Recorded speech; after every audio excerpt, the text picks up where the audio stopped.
Friends, आज मैं आपके लिए एक न्यू और यूनिक रेसिपी लेकर आई हूँ जिसे आप बच्चों या गेस्ट किसी के लिए भी बनाकर तैयार कर सकते हैं। साथ ही में अगर आपके बच्चों को चॉकलेट खाने की बहुत ज़्यादा क्रेविंग है ना, तो आप इस तरीके का कुछ चॉकलेट टच देते हुए हेल्दी स्नैक्स बनाकर रख सकते हैं। यहाँ देखिए, हमने एक बाउल लिया है, उसमें हमने 2 कप मैदा का यूज़ किया है। आप चाहें तो यहाँ पर मैदा की जगह आटा भी यूज़ कर सकते हैं, उसका टेस्ट भी लगभग सिमिलर ही आता है, कोई ज़्यादा फर्क नहीं पड़ता है। अब हमने यहाँ पर 1/4 कप ऑयल का यूज़ किया है। ऑयल आप वही यूज़ करें जिसमें बिल्कुल भी फ्रेगनेंस नहीं हो।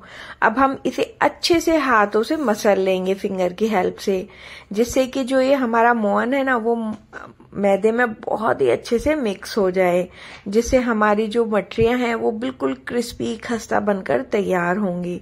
देखिए, इस तरीके से आपको दिख रहा है ना, मैं मुट्ठियों से अच्छे से इसे रिगड़ रिगड़ कर मिक्स कर रही हूँ। अब हम इसमें शुगर पाउडर ऐड करेंगे। अगर आपके पास शुगर पाउडर अवेलेबल नहीं हो तो आप चीनी को पीसकर बिल्कुल पाउडर फॉर्म में कर ले और उसका यूज आप यहाँ पर कर सकते हैं। अब इसे भी हम अच्छे से मिक्स कर लेंगे, जिससे ये भी ऑयल के साथ अच्छे से मिक्स हो जाए। अब हम एक बाउल लेंगे और हमें एक बाउल से थोड़ा सा कम ही जो ये हमने बनाकर तैयार किया है, इसको हम अलग रख देंगे। क्योंकि इसका यूज हम बाद में करेंगे, वो मैं आपके साथ बाद में शेयर करूंगी। अब यहाँ पर थोड़ा थोड़ा पानी डालना है आपको और स्टफ्ड डो बनाकर तैयार करना है। डो को आपको बिल्कुल टाइट ही मारना है, याद रखिएगा, क्योंकि अगर आप इसे लूज कर देंगे तो ये बहुत ज्यादा ऑयल एब्जॉर्ब कर लेगा और बहुत ज्यादा हमारी जो मठरियां हैं वो ऑयली बनकर तैयार होंगी। अब हम यहाँ पर इसे बिल्कुल चिकना करने के बाद दूसरी प्रोसेस करेंगे। तो जो हमने बाउल में हमारा जो मसाला था वो बनाकर अलग रखा था, उसको हम इस बाउल में मिक्स कर देंगे और इसमें हम आधा कप कोको पाउडर का यूज करेंगे। कोको पाउडर आप कोई भी यूज कर सकते हैं, इसमें लाइट और डार्क 2 तरीके के आते हैं, तो मैंने यहाँ पर डार्क का यूज किया है। अब इसमें इसे भी हम अच्छे से मिक्स कर लेंगे मैदे के साथ और उसके बाद इसका भी एक स्टफ्ड डो बनाकर तैयार कर लेंगे और डो को अच्छे से चिकना करने के बाद इन्हें 10 मिनट रेस्ट के लिए रख देंगे। यहाँ पर मैं एक रिक्वेस्ट करना चाहती हूँ, अगर आपको मेरी वीडियोस थोड़ी सी भी अच्छी लगती है तो प्लीज एक लाइक जरूर से कीजिए, क्योंकि आपके लाइक से हमें बहुत ज्यादा मोटिवेशन मिलता है। और साथ ही अगर आप पहली बार मेरे चैनल को वॉच कर रहे हैं तो सब्सक्राइब करें और साथ ही पास में दिख रहे बेल आइकन को जरूर से प्रेस करें, जिससे मेरी नई वीडियो की नोटिफिकेशन आपको तुरंत से मिलेगी। अब देखिए, यहाँ 10 मिनट मैंने लगभग रेस्ट के लिए छोड़ा था और अब हमारे जो डो हैं वो बिल्कुल चिकने हो चुके हैं और अब हम चलते हैं आगे की प्रोसेस करने के लिए। तो यहाँ पर मैंने अच्छे से दोनों डो को गूंथ लिया था और फिर इन्हें दोबारा से यूज किया था। अब आप चाहें तो जो आपका काउंटर टॉप है उसको क्लीन कर लें या फिर कोई भी आप चकला ले लीजिए। अब हमारा जो मैदा का डो था, वाइट डो, उसको हम 2 पार्टों में डिवाइड कर लेंगे, देखिए कुछ इस तरीके से। और अब हम यहाँ पर जो तीनों डो हैं उनको रख लेंगे और अच्छे से राउंड करके उनको चिकना कर लेंगे, क्योंकि हमें यहाँ पर जो हमारे तीनों डो हैं उनको बेलना है। आपको यहाँ पर बहुत ज्यादा मोटा पतला नहीं बेलना है और एकदम आपको बहुत ज्यादा बड़ा साइज का नहीं बेलना है। स्टार्टिंग में आपको देखिए इस तरीके से बस छोटा ही एक बार बेलकर तैयार करना है और आप इन्हें साइड में रखते जाइए। इसी तरीके से हम तीनों को बनाकर तैयार कर लेंगे। यहाँ पर देखिए, मैं जो दूसरा डो है उसको भी हाथों की हेल्प से अच्छे से चिकना और गोल कर लूंगी और देखिए इस तरीके से इसको बेल लूंगी। इसे भी हम इक्वल शेप में ही बेलकर तैयार करेंगे। यहाँ पर मैंने दिवाली पर आपके लिए एक नई तरीके की रेसिपी बनाकर शेयर की है, तो प्लीज आप मुझे कमेंट बॉक्स में जरूर से बताइएगा कि आपको ये रेसिपी कैसी लगी, क्योंकि मेरे बच्चे को तो ये पर्सनली बहुत ही टेस्टी लगती है। तो आप भी अपने बच्चों के लिए जरूर से बनाइएगा।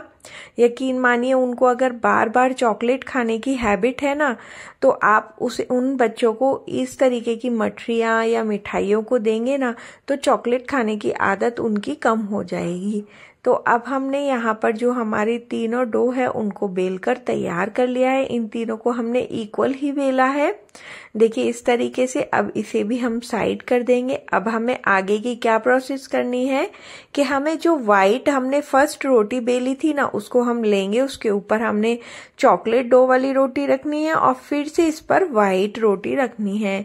अब हमारी तीनों लेयर तैयार हो चुकी हैं। देखिए अभी ये बहुत ज़्यादा मोटी है, तो अब आप अपनी शेप के अकॉर्डिंग इसे बेल लें। आप चाहें जितना पतला इसको करना चाहते हैं या फिर जितना मोटा आप इनको रखना चाहते हैं उस तरीके से आप इन्हें बेल लें। मैंने यहाँ पर मीडियम शेप ही दिया है, ना ज़्यादा बड़ा ना छोटा, क्योंकि ये जब सिकती है ना तो हल्का हल्की इनमें फुलावट आ जाती है। देखिए इस तरीके से आपको दिख रहा होगा ना, मैदा में से चॉकलेट बिल्कुल हल्की हल्की ट्रांसपेरेंट दिख रही है। बस इसी तरीके का आपको रखना है। अब आप चाहें तो इन्हें स्क्वायर शेप में काट सकते हैं, रेक्टेंगल में काट सकते हैं। मैं यहाँ पर इन्हें डायमंड शेप दे रही हूँ। तो आप इस तरीके से पिज़्ज़ा कटर हो या चाकू हो, किसी की भी हेल्प से इन्हें कट कर सकते हैं। यहाँ पर मैं फिर से आपसे एक छोटी सी रिक्वेस्ट करना चाहूँगी, अगर आपको मेरी वीडियोस अच्छी लगती हैं तो प्लीज़ एक लाइक ज़रूर से कीजिएगा।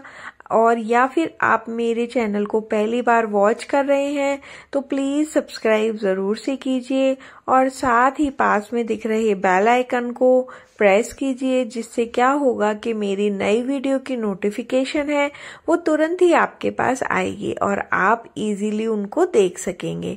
देखिए अब मैंने जो हमारी मैट था ना उसको ही टर्न कर लिया है और इन्हें मैं डायमंड शेप में कट कर लूंगी। देखिए कुछ इस तरीके से। और साइड में अगर छोटी छोटी जो बचती है ना उनको आप साइड में कर सकते हैं।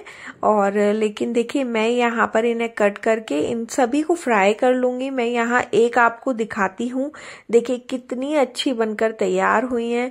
तो आप इस न्यू रेसिपी को ज़रूर से ट्राई कीजिएगा। देखिए कितनी अच्छी लग रही है ना, बीच में बिल्कुल चॉकलेट और ऊपर नीचे एकदम क्रिस्पी। तो इन्हें ज़रूर से बनाइएगा। और जब आप इन्हें कट करने लगते हैं ना, तभी हमने दूसरी गैस पर ऑयल गर्म करने के लिए रख दिया था। यहाँ देखिए मैं एक और आपको दिखाती हूँ कितनी अच्छी बनकर तैयार हुई है और कितनी परफेक्ट लेयर इनमें आई है। तो यहाँ देखिए अब हमारी जो डायमंड शेप में मठरियाँ हैं वो कट गई हैं और आपको यहाँ पर ऑयल बिल्कुल मीडियम ही रखना है। देखिए हल्की हल्की बबल आ रही है ना, बस इतना ही आपको ऑयल रखना है और इस पर आपको 10 से 15 मिनट तक सेकना है। उसके बाद आप हल्का सा गैस को तेज कर सकते हैं, मतलब आपको केवल मीडियम करना है और इन्हें गोल्डन कलर आने तक पकाना है। ये लगभग 2 से 3 मिनट में ही पककर तैयार हो जाती है। आप एकदम गैस का फ्लेम तेज ना कीजिएगा, क्योंकि इनमें मीठा पड़ा हुआ है, ये तुरंत ही जल भी सकती हैं। तो यहाँ पर हम इन्हें फ्राई करके निकाल लेंगे। और देखिए यहाँ पर ये बनकर तैयार है। मैं एक तोड़कर दिखाती हूँ आपको। देखिए अंदर से भी ये कितनी परफेक्ट बनकर तैयार हुई है। इसकी लेयर भी बिल्कुल एक एक प्रॉपर दिख रही है। तो चलिए एंजॉय कीजिए। बाय बाय, मिलते